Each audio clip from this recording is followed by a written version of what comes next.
예, 3과 오늘 또 보겠습니다. 3과죠.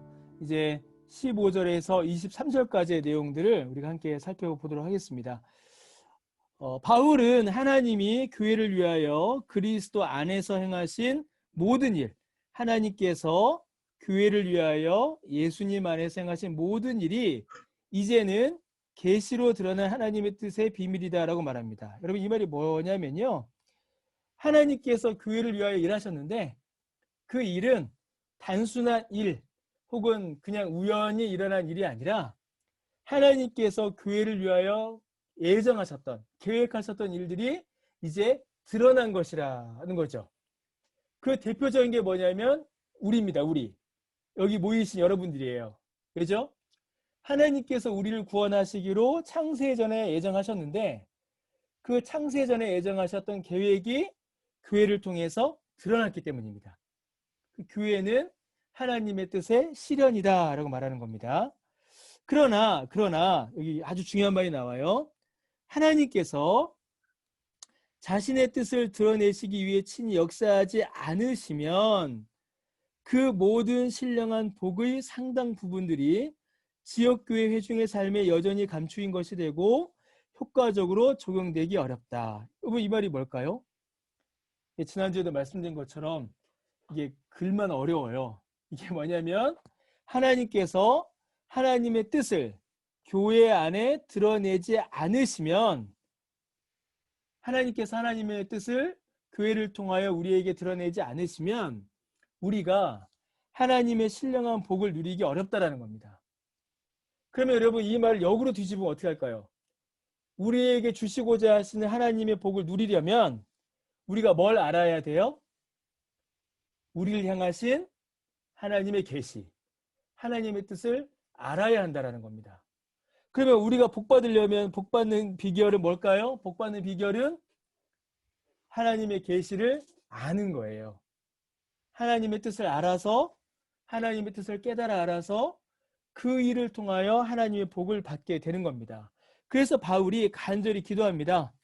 하나님이 성도들의 마음의 눈을 밝히셔서 이를 조명하여 주실 것, 깨닫게 하여 주실 것을 바울이 간절히 기도하는 거죠. 계속 보겠습니다.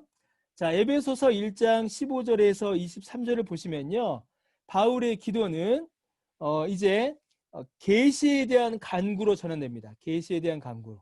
하나님께서 하나님의 뜻을 알려주시는 것을 가리켜 계시라고 하는데요, 이 계시를 하나님께서 교회에 주셔서 교회가 그 계시를 깨닫게 해주소서라고 바울이 이제 기도하기 시작합니다.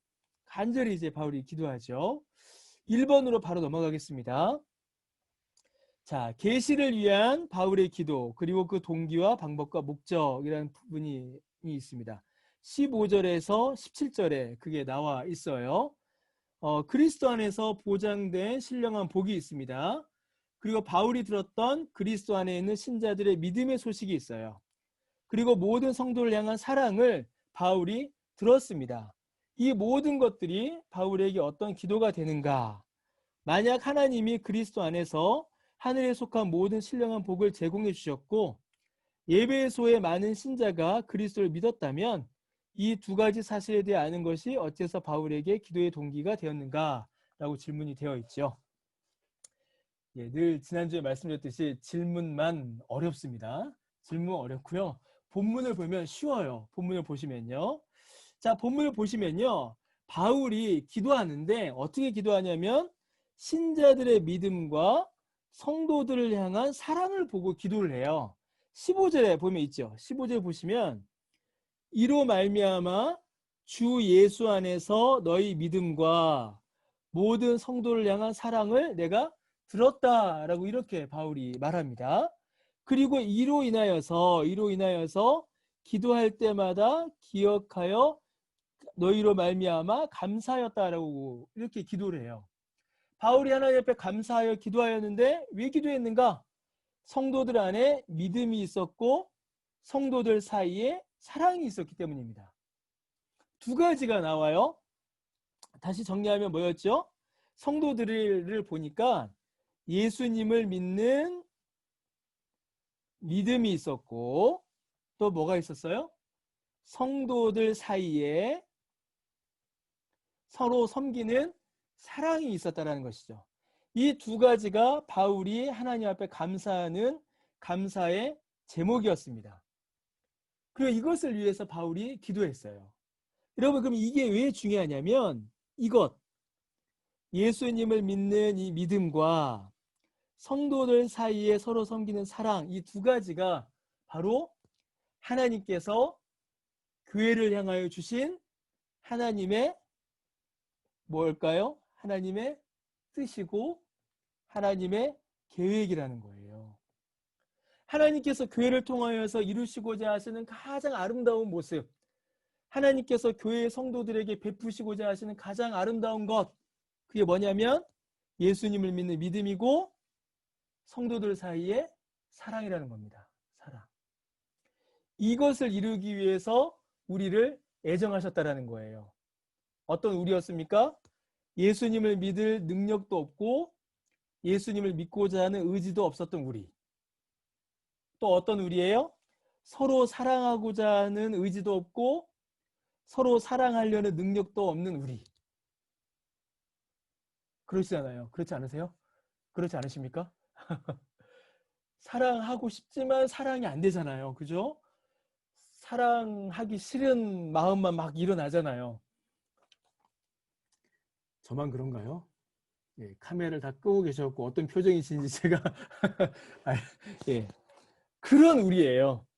그런 우리를 하나님께서 교회를 통해서 택하셔서 예수님을 믿는 믿음도 주시고 그 믿음으로 말미암아 서로 사랑할 수 있는 사랑도 주시는 거예요. 이게 교회의 아름다움입니다. 여러분, 강변교회가 아름다우려면요, 요겁니다. 요거. 예수님을 향한 바른 믿음과 성도들 사이의 사랑. 그러면 여러분, 이게 제가 미리 당겨서 이야기하는데요. 에베소서가 뒤에 이제 가정에 대해서도 이야기를 하잖아요. 그러면 우리의 가정이 하나님 기뻐하시는 아름다운 가정이 되려면 또 뭐가 있어야겠습니까? 요거예요, 요거. 우리가 얼마나 무능하고 우리가 얼마나 의지가 없는가. 그 두 사실을 깨달아 알아 우리를 택하신 하나님의 은혜를 간구하여 그 은혜로 말미암아 예수님을 믿는 믿음과 서로 사랑하는 사랑. 이 두 가지가 있을 때에 교회, 가정이 하나님의 은혜로 새로워지겠죠. 그리고 이 두 가지가 뭐였냐면요. 바울이 교회를 향한 가장 중요한 기도 제목이었습니다. 가장 중요한 기도 제목이었고 또 저도 우리 교회를 위해서 기도할 때 여러분 저도 이걸 놓고서 간절히 기도합니다. 그리고 이제 특별히 이제 좀 더 이야기하면은 우리 아버님들 각 가정의 우리 가장이 되시는 우리 아버님들도 사실은 가족과 자녀들을 위해서 이걸 놓고 기도하셔야 합니다. 우리 가정이 예수님을 믿는 믿음이 바르게 사로잡히고 서로 사랑하게 해달라고. 우리 아버님들 우리 몇 분 계신데요. 우리 남편분들 몇 분 계신데 그렇게 기도하셔야 되고 우리 어머니들도 그렇게 기도하셔야 되고요. 남편분께서 그렇게 기도 안 하시면 그렇게 기도하라고 이렇게 좀 찌르시고요. 그렇게 하셔야 됩니다. 계속 보겠습니다. 이러한 기도를 통하여서 성도들이 하나님이 주시는 복을 누리기를 바울은 계속 간절히 기도합니다. 자, 2번입니다. 만약 에베소 성도들이 이미 그리스도를 본받아 이미 사랑을 보여주고 있습니다. 사랑을 보여주고 있다고 한다면 그들을 위해 계속되는 바울의 기도는 그리스도의 사랑을 드러내는 것에 대해서 무엇을 말하고 있는가? 여러분 이거 2번이 참 중요합니다. 자, 왜냐하면 15절 아까 보셨죠? 15절에 보니까 이미 교회 안에 사랑이 있었어요. 그런데 바울은 계속하여서 사랑해야 된다라고 계속 기도해요. 계속 사랑을 위해서 기도합니다. 자, 왜냐면요. 바울이 사랑을 위해서 기도할 때는 두 가지의 목적을 갖고 있습니다. 두 가지의 목적. 첫 번째는 이 사랑의 범위가 확장되는 거예요. 사랑의 범위가 확장. 자, 우리 가장 가까운 사랑은 어떤 사랑이죠, 여러분? 가장 가까운 사랑. 가장 가까운 사랑은 부부간의 사랑이죠. 그렇죠? 부부간의 사랑이 가장 가까운 사랑입니다. 가족의 사랑, 부모 자식 간의 사랑이 가장 가까운 사랑이에요. 그런데 그리고 또 교회 안에 있는 사랑이죠. 바울은 계속 사랑을 위해서 기도하는 것은 이 사랑의 범위가 확장되기를 바라는 거예요. 그래서 교회 안에 있던 사랑이 교회 밖으로 흘러가고 가족의 사랑이 또 밖으로 흘러가기를 바라는 겁니다. 두 번째로 구체화입니다. 구체화. 단순히 사랑한다라는 말로 끝나는 것이 아니라 그 사랑이 실제화 되는 거죠. 실제로 사랑의 행실, 실제로 사랑의 열매 맺기를 바라는 거예요. 그래서 바울은 이미 에베소 교회가 서로 사랑을 하고 있는데도 불구하고 그 사랑이 좀 더 확장되고 좀 더 구체화되기를 바라는 겁니다. 이 확장과 구체화, 사랑의 확장과 구체화는 여러분 오늘날 우리에게 매우 필요한 모습입니다.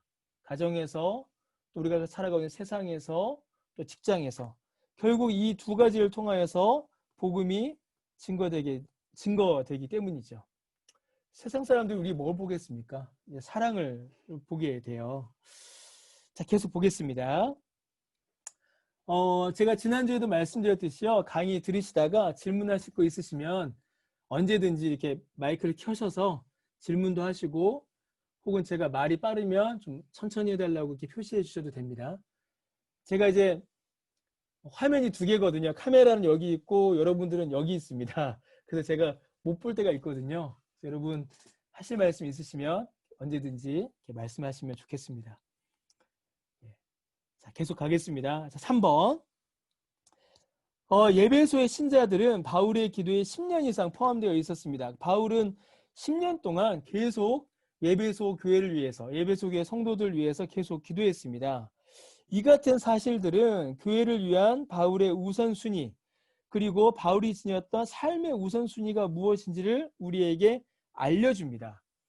계시를 위한 이런 지속적 기도의 필요성은 신자들의 삶에 있는 신령한 복에 대해서 무엇을 말하는가 우리가 또 한번 보겠습니다. 자, 바울이 예배소 교회를 위해서 10년간 기도했어요. 가장 오래 목회했고 가장 오랫동안 위에서 기도한 교회가 예배소 교회입니다.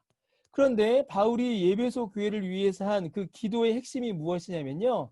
기도의 핵심이 무엇이냐면 이미 보신 분도 아시겠지만 계시예요. 하나님의 계시를 예배소 교회가 알게 해주소서라고 계속 바울이 기도합니다. 왜 그렇게 바울이 기도했냐면 이 계시를 깨닫는 것, 하나님의 뜻을 깨닫는 것이 바로 신자가 누리는 바로 이거기 때문이죠. 신령한 복이기 때문이에요. 하나님의 뜻을 깨닫고 하나님의 말씀을 아는 것이 신자가 누리는 가장 중요한 복, 신령한 복이기 때문에 바울은 계속하여서 교회가, 성도들이 하나님을 알고 하나님의 계시를 깨닫고 하나님의 말씀을 이해하게 해달라고 바울은 계속 에베소 교회를 위해서 계속 기도합니다. 계속 기도해요.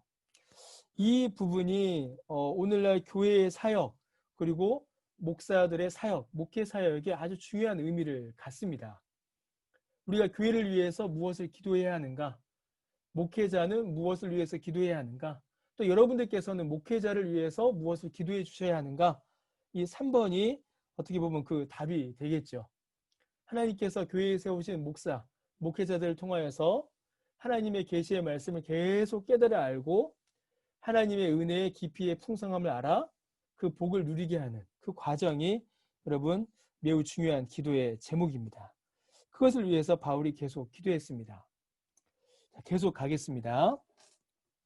자, 독자들은 우리 주 예수 그리스도의 하나님이라는 표현을 바울의 다른 편지에서도 계속 살펴볼 수가 있습니다. 1장 17절에 보시면 등장하죠. 1장 17절 보시면요. 우리 주 예수 그리스도, 그리고 예수 그리스도의 하나님, 그리고 영광의 아버지께서 지혜와 계시의 영, 우리가 쉽게 얘기하면 성부 하나님이시죠. 성부, 성자, 성령이 등장하십니다. 우리 주 예수 그리스도의 하나님 영광의 아버지께서 지혜와 계시의 영을 너희에게 주사라고 이렇게 바울이 기도했습니다. 자, 그러면 이 표현을 바울의 다른 편지에서도 우리가 찾아볼 수 있습니다. 영광의 아버지는 에베소서에서 여러 번 언급돼요. 하나님의 영광을 상기시킵니다. 곧 삼위일체라는 개념이 등장하게 돼요. 삼위일체 하나님의 세 위격은 기도에서 각각 어떤 역할을 담당하는지, 그리고 그 기도를 통하여서 구원은 우리에게 어떤 이해를 주는지, 그 부분을 잠깐 짚고 넘어가겠습니다. 바울이 기도할 때 항상 성부, 성자, 성령을 이야기합니다. 그러면 여러분 우리도 기도할 때에 누구에게 기도하시죠? 여러분? 성부 하나님께 기도하시죠. 누구의 이름으로 기도하시죠? 그렇죠. 예수님의 이름으로 기도합니다. 그럼 우리가 기도할 때에 누구의 힘으로 기도하나요? 누구의 도움으로? 그렇죠. 성령님의 도우심으로 기도하게 돼요. 여러분, 그래서 우리가 기도할 때에 성부, 성자, 성령, 삼위일체 하나님의 한 은혜로 우리가 하나님께 기도합니다. 그래서 우리는 성부 하나님께 기도하죠. 그래서 성부 하나님을 기도의 대상이라고 합니다. 우리가 누구에게 기도하는가? 아버지께 기도합니다. 성부 하나님께.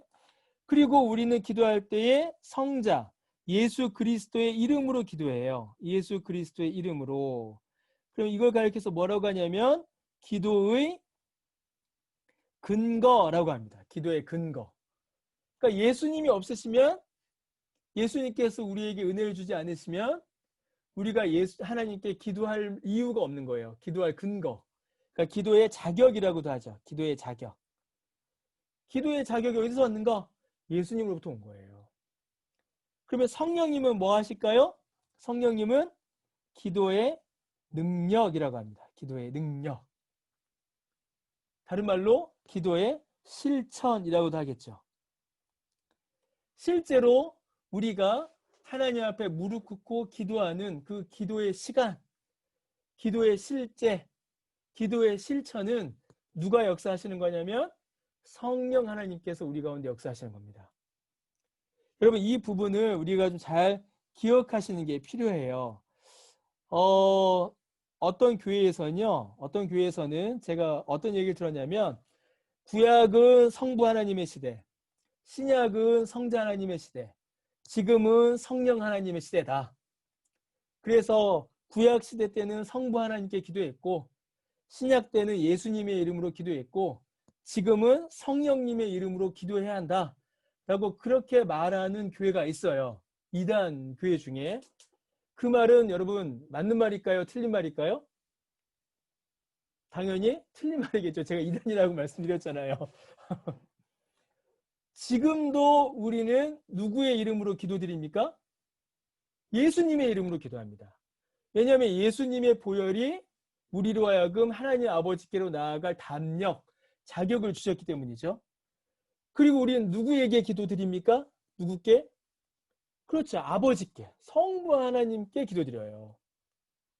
그러면 성부 하나님께 기도드릴 때 예수님께서는 그 기도를 듣지 않으실까요? 들으십니다. 예수님도 들으세요. 그러면 그 기도, 실제로 우리가 주 앞에 무릎을 꿇고 주 앞에 간절히 기도드리는 그 기도의 열심, 그 기도의 실제는 누가 주시는 거예요? 성령님께서 주시는 거예요. 성령님께서. 그러니까 성부, 성자, 성령, 삼위일체의 은혜 가운데 우리가 기도하는 겁니다. 아주 중요한 사건이에요. 그러면 이 기도의 사건이 기도만으로 끝나는 것이 아니라 우리의 구원도 삼위일체 하나님의 은혜 가운데 설명이 되는 거예요. 어떻게 설명이 될까요?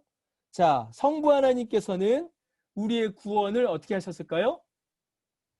구원받을 자를 예정하셨죠. 그렇죠. 예정하셨습니다. 택하셨어요. 계획을 세우신 거죠. 계획을. 구원의 모든 계획과 설계도를 모든 계획을 하신 겁니다. 그러면 성자 예수님께서 뭐 하셨을까요? 그 구원의 계획을 이루신 거죠. 그렇죠. 실행하신 거예요. 실행. 그 다음에 성령 하나님께서 어떻게 하셨을까요?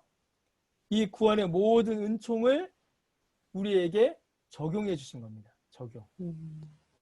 자, 제가 이제 잠깐만요. 하나만. 예. 이게 어디다가 해야 될까요? 잠시만요. 예, 그냥 하겠습니다. 예. 제가 혹시 기억을 하실지 모르겠는데요. 구원을 설명할 때 어떻게 구원을 설명하냐면요. 이 그림을 보신 분도 계시고 안 보신 분도 계신데 여기 마을이 있어요. 마을. 여러분 마을처럼 보이시나요? 네. 예, 마을이 있습니다. 여기 마을이에요. 마을이라고 믿으세요. 근데 마을에 기근이 닥친 겁니다. 비가 안 왔어요. 비가. 그래서 여기 마을 사람들이 다 죽게 생긴 겁니다. 다 죽게 생긴 거예요. 비가 안 오니까. 그런데 어느 날 뛰어난 건축자가 여기 이렇게 산이 있는데 여기 강이 있는 거예요. 근데 여기에 댐을 만들어서 여기에 댐을 만들어서 저수지를 만들어서 물을 이렇게 흘려보내면 살 수 있겠다라는 계획을 세운 겁니다. 계획. 설계를 한 거예요. 설계. 자, 그래서 어떤 사람이 계획과 설계를 쫙 했어요. 자, 설계도를 가지고 건축사한테 줍니다. 그러면 건축회사가 그 설계도를 가지고 실제로 여기다가 댐을 이렇게 만들겠죠. 댐을 이렇게 만들어서 물을 모았어요. 근데 물만 모아서는 여기 사람들이 살 수가 없잖아요. 여기 사람들이 살려면 어떻게 되죠? 수로를 만들어서 이 물을 흘려 보내야 됩니다. 가뭄을 해결하기 위해서 설계한 사람이 있고요. 이 가뭄을 해결하기 위해서 설계한 이 설계도를 실행하여서 건축한 사람이 있고요. 댐에 모인 물을 수로를 만들어서 실제로 동네 사람들에게 흘려보낸 사람들이 있어요. 존재가 있습니다. 이 내용이 바로 성부, 성자, 성령께서 우리 가운데 하신 일이에요. 우리가 물이 없어요. 생명수가 없어서 다 말라 죽게 생겼습니다. 지옥에 가게 생겼어요. 이런 우리를 불쌍히 여기셔서 구원의 계획을 세우셨습니다. 이 구원의 계획을 예수님께서 십자가에서 다 실행하셨습니다. 다 온전히 이루셨어요. 생명수를 만드셨죠.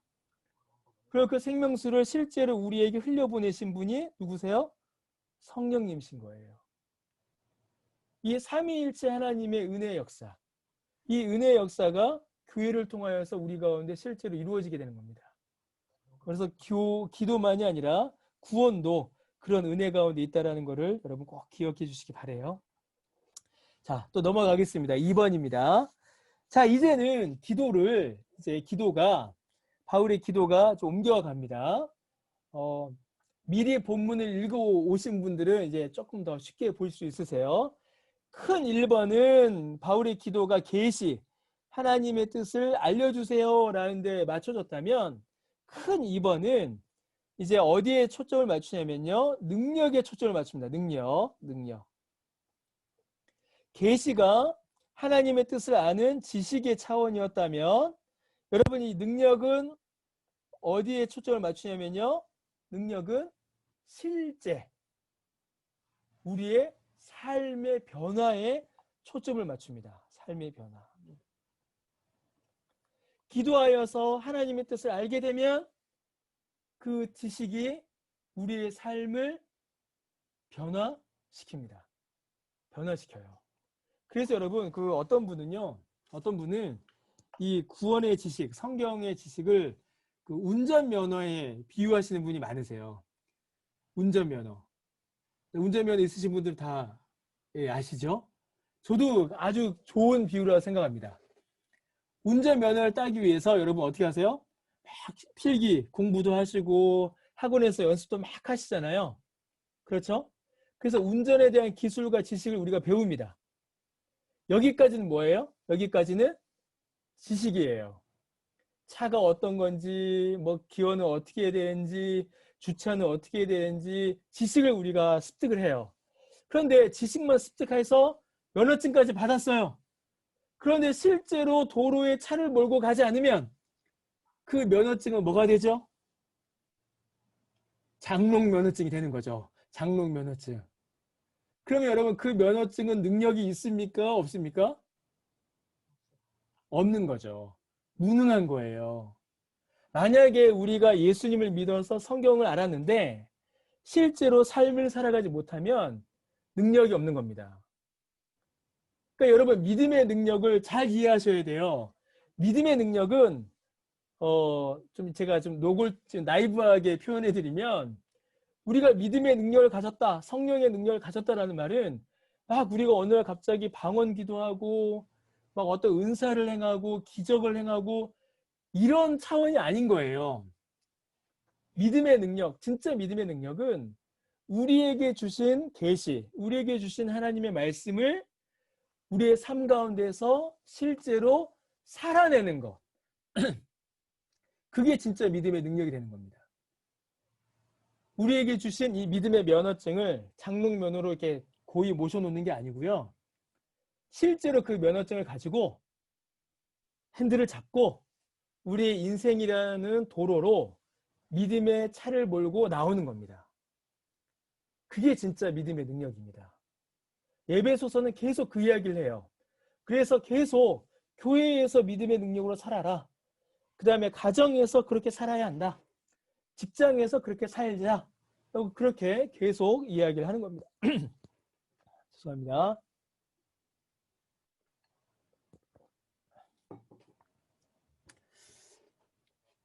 여러분 피곤하시죠? 지금 이 시간이요. 만만한 시간이 아닙니다. 예, 이 시간에 공부한다는 게 제가 그래서 저희 동기 목사들한테 되게 자랑합니다. 우리 교회는 줌으로 성경 공부하는데 무려 29분이나 오셔서 저녁 8시에 공부한다고 제가 막 자랑합니다. 예. 여러분이 저의 자랑이세요. 예.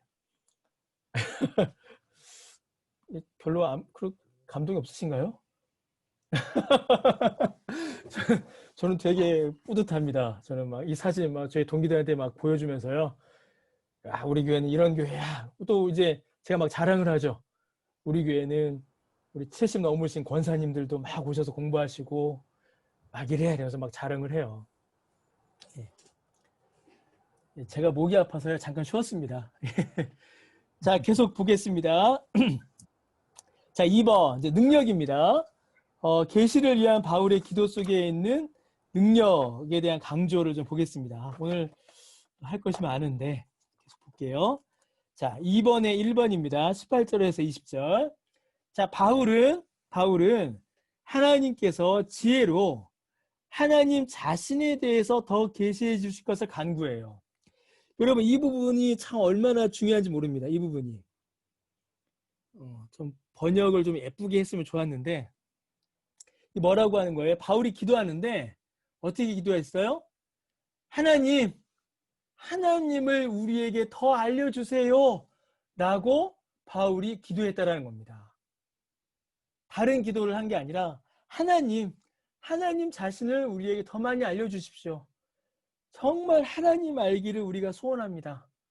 하나님 알게 해주세요라고 그렇게 기도했다라는 거죠. 여러분 그 기도가 그렇게 기도하시나요 혹시? 예, 그렇게 우리가 기도하면 좋겠습니다. 정말 그 기도는 중요합니다. 자, 이는 중요한 말이 나오죠. 삼위일체 하나님이 그리스도 안에서 이게 아주 중요한 말 나오죠. 하나님을 아는 것이 무엇인가? 삼위일체 하나님이 그리스도 안에서 우리를 위해 역사하신 능력을 통하여 뒤에 뭐라고 합니까? 여러분 너무 중요한 말이 나오죠. 신자들을 변화시키시는 지식. 여러분 이게 정말로 중요합니다. 정말로. 성경의 지식이 무엇이냐? 자, 예수님을 오래 믿었어요. 교회를 오래 다녔습니다. 그래서 지식이 많아요. 우리 안에. 그러면 정말로 우리 안에 예수 믿는 지식이 있다. 그것을 뭐라고 말할 수 있냐라는 거예요. 내가 신앙서적을 많이 읽었다. 혹은 내가 성경에 대한 어떤 뭐 지식, 성경에 대한 정보가 많다. 그런 걸로 내 안에 하나님을 아는 지식이 있다라고 말할 수가 없다라는 겁니다. 지금 바울이 그렇게 말하고 있는 거예요. 제가 그렇게 말하는 게 아니라. 하나님을 아는 지식이 우리 안에 있다라는 것은 무엇을 통해서 말할 수 있는 거냐면요. 변화입니다. 변화. 변화. 여러분, 이 부분을 우리가 정말 유심히 보셔야 되고요. 우리가 정말 마음에 정말 깊게 보셔야 합니다. 에베소서에서 계속 바울이 간절히 기도하는 게 이거예요.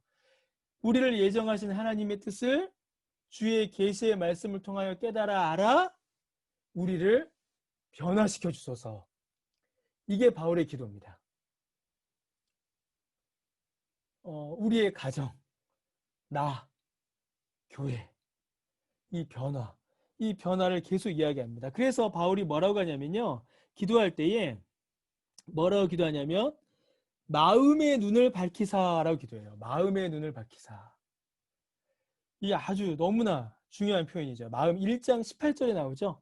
1장 18절에 보시면 바울이 뭐라고 기도하냐면요. 너희 마음의 눈을 밝히사라고 합니다. 마음의 눈을 밝히사.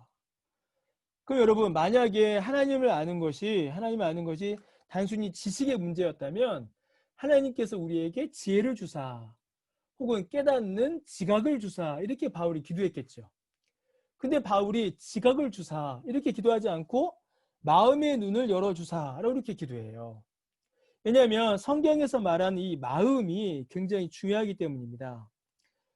구약 성경과 신약 성경을 통틀어서요. 이 마음이라고 할 때 이 마음은 이제 뭐라고 정리하냐면요. 마음을 가리켜서 뭐라고 하냐면 모든 생각과 사상의 처소라고 이렇게 성경이 정의해요. 특히 구약 성경이 이렇게 정의합니다. 마음이라고 할 때는 우리의 정서적인 거 있잖아요. 마음이 아파요, 마음이 슬퍼요, 마음이 기뻐요. 그런 것도 있지만 성경에서 마음이라고 할 때는 더 깊어요. 사실은 훨씬 더 깊은 의미를 갖습니다. 그래서 모든 생각과 사상의 처소를 마음이라고 해요. 훨씬 더 깊은 의미를 갖고 있죠. 성경에서 마음이라고 할 때는. 그러니까 성경에서 우리의 마음을 새롭게 하소서, 시편에서 마음을 새롭게 하소서 할 때는 하나님 저 슬퍼요, 기쁘게 해주세요. 하나님 저 마음에 미움이 있어요, 사랑의 마음을 주세요. 단순히 이 정도만을 말하는 게 아닌 거예요. 생각과 사상을 바꿔주세요라고 말하는 겁니다. 그러면 여러분, 생각과 사상이 바뀌면 어떻게 될까요? 뭐가 바뀌죠? 행동이 바뀝니다. 그렇죠. 삶의 변화가 구체적으로 일어나기 시작하는 거예요. 그러니까 바울이 마음의 눈을 밝혀달라라고 이렇게 기도하는 건요. 단순히 지식으로, 지각으로 성경의 정보를 습득하는 차원, 거기서 머무는 것이 아니라 하나님께서 우리의 마음을 밝혀주셔서 이 땅을 살아가는 생각과 판단하는 사상을 하나님께서 새롭게 해주소서라고 기도하는 겁니다. 여러분은 어떤 사상으로 살고 계세요? 이게 어떻게 들릴지 모르겠는데 제가 어떤 정치적인 이데올로기를 말씀드리는 거 아닙니다. 우리의 생각과 우리의 삶과 우리의 어떤 삶을 결정하는 우리의 내적 요소를 사상이라고 할 때에 과연 우리는 어떤 사상을 가지고 살고 있는가를 고민해 볼 필요가 있다는 거죠. 성경은 복음을 이야기합니다. 복음. 예수님을 통한 사상, 예수님에 대한 지식, 이걸 통한 우리의 삶의 변화. 그래서 바울이 마음의 눈을 밝히사라고 하는 겁니다. 마음의 눈을 밝히사. 단순한 지각과 지식이 아닌 거죠. 자, 계속 가겠습니다. 자, 이 기도는 세 가지 결과가 주어질 것을 바라보고 있어요. 세 가지의 결과를 일어날 것이다 라고 말합니다. 그리고 세 가지의 비밀을 성도들이 알게 될 것이다 라고 기도해요. 그러면 이 세 가지의 결과, 이 세 가지의 비밀이 무엇인가를 우리가 한번 살펴보겠습니다. 어디 나오냐면요. 이제 18절과 19절 말씀에 나와요. 자, 18절 말씀 보실까요?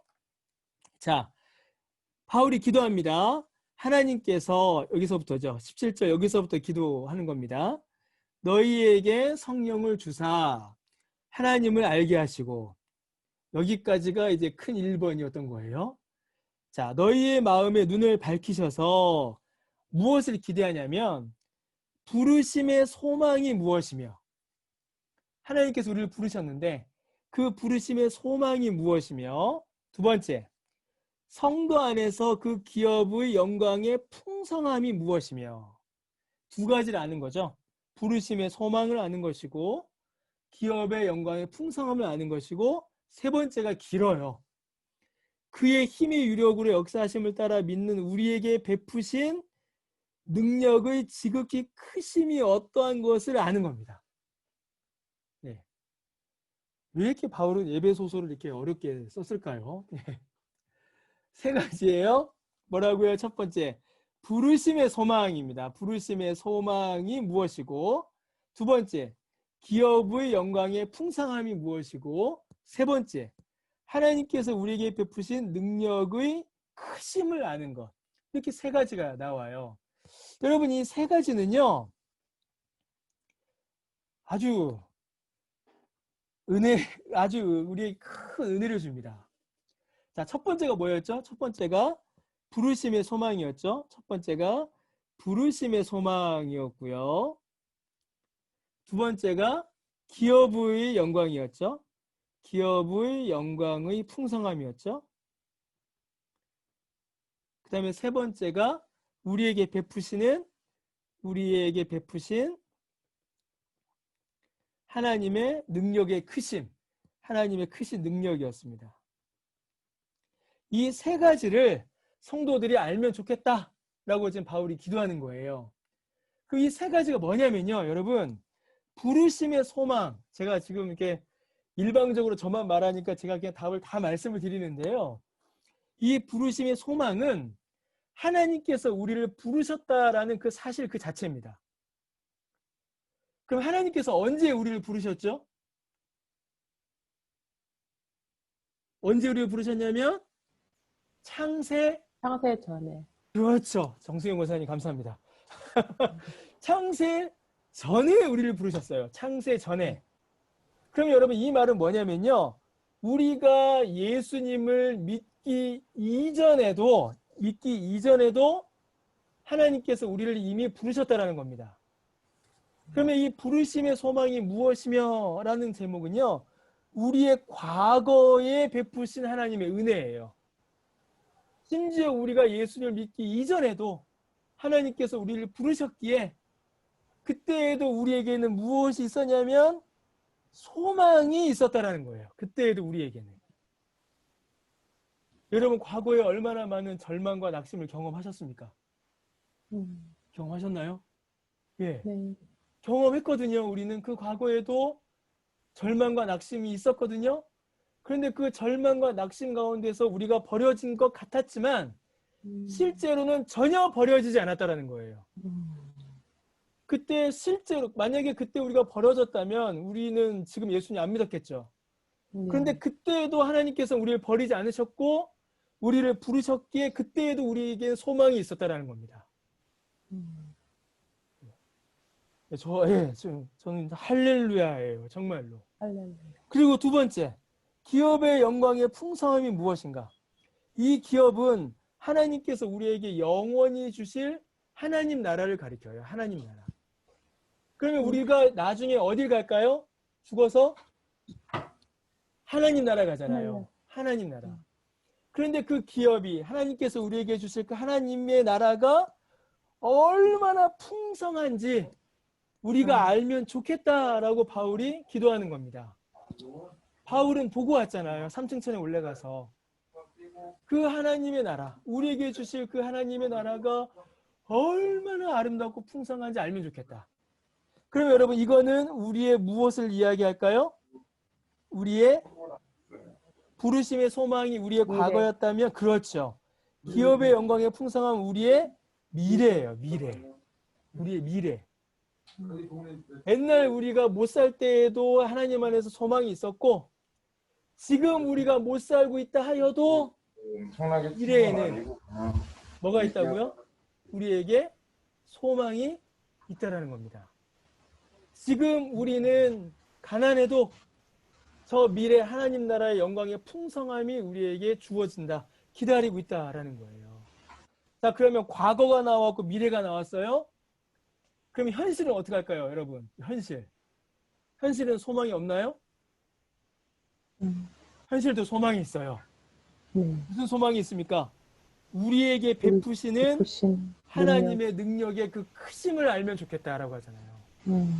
아까도 제가 말씀드렸듯이 능력은 현실이거든요. 현실입니다. 능력은. 근데 바울이 기도하기를 우리에게 베푸신 그 능력이 얼마나 크신지 알면 좋겠다. 그러면 지금 우리의 현재도 어디에 있다는 겁니까? 하나님의 능력에 사로잡혀 있다는 거예요. 그러면 우리의 과거도, 우리의 현재도, 우리의 미래도 하나님의 은혜 밖에 있었던 적이 없었다. 한순간도 없었다는 거예요. 한순간도. 지금도 없고 앞으로도 없다라는 거죠. 앞으로도 없다라는 겁니다. 그러니까 그 절망과 낙심과 불안과 염려 가운데서도 우리가 또다시 소망을 품고 믿음 가운데 나아갈 수 있다라는 거예요. 그럼 이 모든 은혜를 어떻게 알 수 있는가? 다시 이제 처음으로 돌아가는 겁니다. 이 모든 은혜를 어떻게 알 수 있는가? 하나님의 계시를 알아야, 하나님의 말씀을 알아야. 예. 여러분 옛날 속담에 그런 말 있잖아요. 알아야 면장을 한다고요. 혹시 아시죠? 그런 속담. 예. 우리 저기 청년들은 모를까요? 우면 모르나? 정섭이 모르나? 알아? 우면? 정섭인도 알지? 몰라? 알아야 면장을 한다라는 그런 옛날 속담이 있었습니다. 이 마찬가지인 거예요. 하나님의 그 계시 안에 있는 이 은혜의 풍성함을 알 때에 과거, 현재, 미래를 우리가 해석할 수가 있어요. 과거에 있었던 이해할 수 없었던 일들, 과거에 있었던 고통스러웠던 일들도 하나님 안에서 소망 가운데 이루어진 일이었음을 우리가 지금 보게 되는 겁니다. 성경을 보시면 요셉의 일생, 특히 요셉이 이제 마지막에 애굽에서 부모님을 만났을 때에 요셉이 고백하는 게 여러분 이거예요. 요셉이 고백하는 게 이겁니다. 내가 애굽으로 끌려올 때에 누가 이렇게 될 줄 누가 알았겠습니까? 그러나 하나님께서 은혜 가운데 이끄셨습니다. 과거를 해석하잖아요. 과거의 그 고통스러운 일도 소망이 있었습니다. 지금 애굽에 와서도 하나님께서 능력 가운데 붙드셨습니다. 미래, 지금 우리가 고센 땅에 잠시 살지만 다시 우리는 가나안 땅으로 돌아갈 겁니다. 요셉이 과거와 현재와 미래를 하나님 앞에서 소망 가운데 고백하고 있거든요. 예, 우리도 그런 은혜가 있어야겠죠. 예, 계속 보겠습니다. 예. 예, 시간은 얼마 남지 않고 할 건 많고 예, 계속 하겠습니다. 3번. 기도의 나머지 대부분은 우리에게 베푸신 하나님의 크신 힘과 능력, 곧 그의 능력의 지극히 크심에 대한 깨달음을 구하는 기도입니다. 하나님의 능력의 은혜를 깨닫는 그 기도를 바울이 계속해요. 하나님의 힘의 능력을 우리로 하여금 깨닫게 해주셔서라고 합니다. 바울이 기도를 통해 교회가 마음의 눈으로 밝히 보기를 원하는 그 힘은 무엇인가? 예. 교회가 마음의 눈으로 밝히 보기 원하는 그 힘은 무엇인가? 20절 그리고 23절에 나오죠. 여러분 20절 보시면요. 그의 능력이 그리스도 안에서 역사하사, 그러니까 예수님께서 우리에게 베푸신 능력, 예수님을 통하여서 이루어진 구원의 능력을 보기를 원해요. 그러니까 계시를 통하여서 하나님의 은혜를 보고 예수님께로 우리의 시선을 이렇게 돌리게 되는 거죠. 4번으로 바로 보겠습니다. 4번이 계속 이어지는 거라서요. 에베소서 1장 20절에서 바울은 주권적 통치의 상징으로 예수님이 하나님의 오른편에 앉으신 것을 포함하여 그리스도의 승천에 대해서 언급합니다. 바울은 신자들에게 가용한 능력에 대해 성령이 어떤 사실을 드러낼 것을 기대하고 있는가? 예, 질문만 어렵죠. 질문만. 이게 뭐죠? 성령께서 우리 가운데 능력으로 역사하실 때에 교회가 무엇을 깨달아야 하는가? 교회가 무엇을 이해하기를 바라는가? 라는 질문이에요. 아주 답이 단순합니다. 무엇이냐면요. 바로 예수 그리스도입니다. 3번에서도 예수 그리스도의 부활과 승천을 교회가 깨닫기를 바울이 기도했거든요. 그리고 1장 20절에서도 예수 그리스도의 복음과 그 구원의 역사를 교회가 깨닫기를 소원합니다. 왜냐하면 예수님으로 말미암아 하나님의 은혜 가운데로 나아갈 수 있기 때문이죠. 그 복음의 영광의 절대성, 그 복음의 능력을 보기를 원하는 겁니다. 자, 우리 큰 3번인데요. 우리 큰 3번은 제가 일단 좀 읽기만 하겠습니다. 1번 문제는 자, 그리스도께서 왕으로 높임을 받으셨어요. 그러면 지금 이 세상의 권력과 교회의 관계에 대한 우리의 생각을 어떻게 가져야 하는가라는 질문입니다. 이제 지금 21절에서 23절 보시면요. 21절 보시면 예수님을 가리켜서 모든 통치와 권세와 능력과 주권이 예수님께 있다. 그리고 모든 이름 위에 뛰어나게 하셨다. 모든 만물이 예수님의 발 아래에 복종한다. 만물 위에 예수님이 교회의 머리가 되셨다라고 이렇게 설명하거든요. 그러니까 예수님이 이 땅에 존재하는 모든 권세, 모든 통치 위에 계신다라고 이렇게 설명을 합니다. 그러면 이 말씀을 오늘날 우리 현실에 어떻게 적용해야 되는가라는 질문인 거예요. 어떻게 적용해야 될까요, 여러분? 일단 질문만 제가 읽을게요. 1번과 2번은 같은 질문입니다. 3번까지요. 추가로 세상 권세들과 영적 능력들의 미래 절망. 그러니까 지금 우리에게 주신 이 복음, 예수님의 위치, 세상 권력을 우리가 어떻게 조화를 이루어야 되는가에 대한 그런 질문을 우리에게 하고 있는 거거든요. 왜냐하면 우리가 교회 안에서만 사는 게 아니라 세상으로 나아 살기 때문이죠. 여러분 이 부분은 24페이지 보시면요. 24페이지 보시면 여기 이렇게 있죠. 24페이지 보시면 맨 밑에 조직신앙 메시지 기독교 교리 탐구하기라는 부분이 있죠. 이 부분을 좀 읽어보시면 여기 큰 3번 여기 우리가 읽었던 22페이지에서 23페이지에 나오는 이 부분에 대한 답이 이 부분에 잘 좀 기록되어 있습니다. 여러분께서 한번 쭉 읽어보시면 아마 이 부분에 대한 답들을 이렇게 좀 적으실 수 있으실 거다라고 생각이 되네요. 여러분 한번 그렇게 읽어보시면 좋겠습니다. 예. 그리고 큰 3번과 이 메시지 부분들은 좀 요약해서 다음 주에 제가 다시 한번 이렇게 설명을 드리도록 하겠습니다. 예, 9시 1분입니다. 1분 넘었네요. 예, 제가 칼같이 시간을 지키는데 원래 조금 넘어갔습니다. 예, 오늘은 여기까지 제가 말씀드리고요. 혹시 질문 혹시 있으시면 예, 내가 이거 꼭 질문해야겠다. 이거 하나는 내가 물어보고 싶은 거 있다. 있으시면 딱 한 분만. 서빈자매 손든 것 같은데? 예, 질문하세요. 예, 서빈자매. 볼륨 좀 더 키워주면 좋겠는데 잘 안 들리는데? 예, 들리시나요? 조금 작네요. 조금만 더 키워줄래요, 소리를? 예, 지금은요? 예, 들려요. 아까 마음 설명해 주실 때 예, 모든 생각과 사상의 처소라 그러셨는데 예. 거기에서 우리가 말하는 성령의 감화와 감동 같은 감정적인 거는 포함이 안 되는 건가요? 포함돼요. 포함됩니다. 아, 그런데 이제 그 성경에서는 우리의 감정을 약간 유보해요. 그러니까 감정을 절대적으로 이야기하지 않아요. 성경은. 감정은 여러 가지 상황과 환경에 따라서 이렇게도 바뀌고 저렇게도 바뀔 수 있기 때문에 감정도 중요하게 다루지만 감정에 최우선을 두지는 않아요. 예. 알겠습니다. 예. 고맙습니다. 아유, 고맙습니다. 질문해 주셔서. 예. 또 혹시 질문 있으신가요? 예.